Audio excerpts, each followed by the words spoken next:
Hello दोस्तों, आज हम बात करेंगे सोर्सेस ऑफ हिंदू लॉ के बारे में। जैसा कि हम सब जानते हैं कि there is the two fold classification of the sources of the Hindu law, ancient sources and modern sources.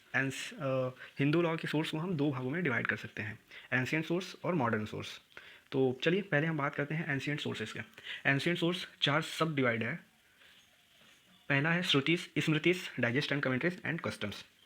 तो बारी बारी से हम एक एक की बात करेंगे, उसके बाद हम देखेंगे मॉडर्न सोर्सेस में क्या क्या है। तो चलिए बात करते हैं हम पहले एंशिएंट सोर्स के श्रुति का। Basically, Shruti means what is heard. The word is derived from the root shru, which means to hear. सबसे पहले श्रुति का मतलब होता है कि what is heard, सुना हुआ कह सकते हैं, और ये डिराइव होता है रूट वर्ड से। ये डिराइव होता है श्रू वर्ड से, जिसका मीन्स होता है टू हियर। दोस्तों, श्रुति जो है वो प्राइमरी एंड परमानेंट सोर्स है हिंदू लॉ का। It is believed that the rishis and munis had reached the high of spirituality where they were revealed the knowledge of Vedas. It is derived from the root with meaning to know. ऐसा माना जाता है कि जो ऋषि और मुनि होते हैं वो अपने एकदम स्पिरिचुअलिटी के चरम पे होते हैं और उन्हें ज्ञान की प्राप्ति होती है वेदास के द्वारा। वेद का मतलब होता है जानना। The term Vedas is based on the tradition that they are the repository, a place where something is found in significant qualities of all knowledge. मतलब वेदास एक तरीके से एक ऐसा ट्रेडिशन जहाँ पे कि सभी प्रकार की नॉलेज उपलब्ध है। The Vedas do not contains rules of law but deals with marriage, succession, adoption and other human relations. जो वेदा है वो उसमें रूल ऑफ लॉ तो नहीं है, लेकिन वो marriage, succession, adoption and other human relation से डील करता है के बारे में, मतलब इन सब के बारे में वेदास में बात किया गया। देयर आर 4 टाइप्स ऑफ वेद। यहाँ पे 4 प्रकार के वेद होते हैं, ऋग्वेद, यजुर्वेद, सामवेद और अर्थवेद। बेसिकली ये एक तरीके से वे ऑफ लाइफ है। इसमें धर्म के बारे में बात किया गया, मतलब कि वे ऑफ लाइफ के बारे में बात की। इसमें कोई भी ऑफेंस, कोई भी एविडेंस और कोई किसी भी प्रकार की लॉ के बारे में बात नहीं किया गया है। इसके बाद हम देखेंगे स्मृति। तो स्मृति क्या है? The word Smriti is derived from the root Smriti meaning to remember. जो स्मृति वर्ड है वो डिराइव्ड होता है स्मृति वर्ड से, जिसका मतलब होता है to remember. Traditionally, Smriti contains those portions of the Shrutis which the sages forgot in their original form and the idea whereby they wrote in their own language with the help of their memory. इसका मतलब ये होता है कि स्मृति जो है वो श्रुति है उसको जो सेजेस होते हैं वो भूल गए हैं, वो भूल जाते हैं, ओरिजिनली भूल जाते हैं, लेकिन उनको एक आइडिया रहता है, जो चीज़ उन्हें रिमेंबर रहा वो उन्होंने स्मृति में लिख दिया है अपने ओन लैंग्वेज में, अपने जानकारी के हिसाब से, अपने मेमोरी के हिसाब से। According to jurisprudence the word remembered are those which were heard but were forgotten. Jurisprudence के अनुसार जो भी शब्द सुने गए हैं और जो भी याद है उसे लिख दिया गया है। और ये बेसिकली 3 प्रकार की स्मृति होती है। मतलब 3 स्मृति है, स्मृति तो बहुत सारे हैं, 3 इंपॉर्टेंट स्मृति हैं।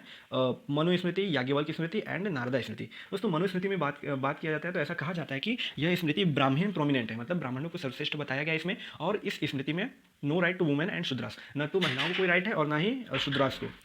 दोस्तों, अब हम बात करेंगे याज्ञवल्क्य स्मृति में। याज्ञवल्क्य स्मृति एक तरीके से सिस्टमैटिक और कंसाइज एंड लिबरल है मनुस्मृति की अपेक्षा, और ये इसमें थोड़ा सा वुमेन राइट के बारे में भी बात किया गया है और वो प्रॉपर्टी को होल्ड कर सकती हैं, ऐसा याज्ञवल्क्य स्मृति में कहा गया है। Also give better status to Shudras, and जो शूद्र है उनको एक बेटर स्टेटस दिया गया है याज्ञवल्क्य स्मृति में। उसके बाद हम बात करते हैं नारदा स्मृति। तो ऐसा कहा जाता है कि ये सबसे ब्रॉड माइंडेड स्मृति है। ये विडो रीमैरिज की बात करता है, राइट टू होल्ड प्रॉपर्टी की बात करता है, एंड आल्सो यह रूल बताता है प्लीडिंग, विटनेस और एविडेंस के बारे में। चलिए आगे चलते हैं। अब हम बात करेंगे डाइजेस्ट एंड कमेंट्रीज की। तो डाइजेस्ट जो है वो लिखा गया है 7000 साल से लेकर 1800 एडी के बीच में, इनके बीच में ये लिखा गया। डाइजेस्ट होता क्या है? बेसिकली डाइजेस्ट जो है वो समराइज ऑफ श्रुतिस एंड स्मृति है, मतलब श्रुति और स्मृति को अच्छे से लिख दिया गया है जो भी अपने ओन लैंग्वेज में, और इसको क्लैरिफाई तरीके से एकोमोडेट किया गया है। और यहाँ पे 2 इंपॉर्टेंट स्मृति हैं, 2 इंपॉर्टेंट डाइजेस्ट कमेंट्रीज हैं, 2 इंपॉर्टेंट कमेंट्रीज है। पहला है दया भाग, दूसरा है मिताक्षरा। इसके बारे में हम अगले वीडियो में बात करेंगे। इसमें हम बात करते हैं कस्टम। अब है लास्ट जो है वो है कस्टम। तो कस्टम होता क्या है? सबसे पहले ये जो कस्टम है, कस्टम हमारा प्रिंसिपल सोर्स, कस्टम जो है हिंदू लॉ का प्रिंसिपल सोर्स है। बेसिकली कस्टम जो है होता क्या कि ये जो भी रीति रिवाज पुराने समय से फॉलो होते आ रहे हैं वो कस्टम होते हैं।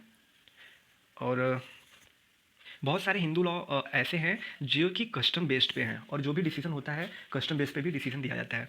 और ये जो कस्टम होता है वो किसी स्थान का हो सकता है, किसी कम्युनिटी का हो सकता है और किसी फैमिली का हो सकता है। दोस्तों, इसके बाद हम बात करेंगे कि requirements of valid custom. Custom को वैलिड कब माना जाता है?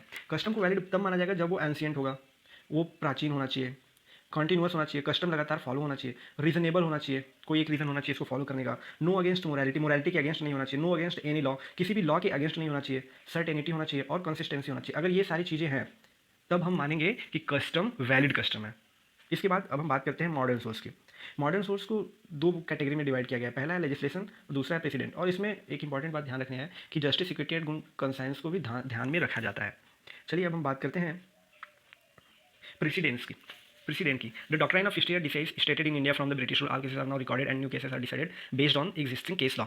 मतलब कि जो ये प्रेसिडेंट है वो स्टे डिसाइड पे बेस्ड है और जो कि ब्रिटिश सरकार द्वारा इसे लागू किया गया था। इसका मतलब है कि आल केसेस, मतलब अब जो भी केसेस होंगे वो रिकॉर्ड किए जाएंगे और जितने भी नए केसेस आएंगे उनको पिछले केसेस के बेस पे, अगर वो सिमिलर केसेस हैं तो उनको पिछले केस के जजमेंट के बेस पर ही जजमेंट दिया जाएगा।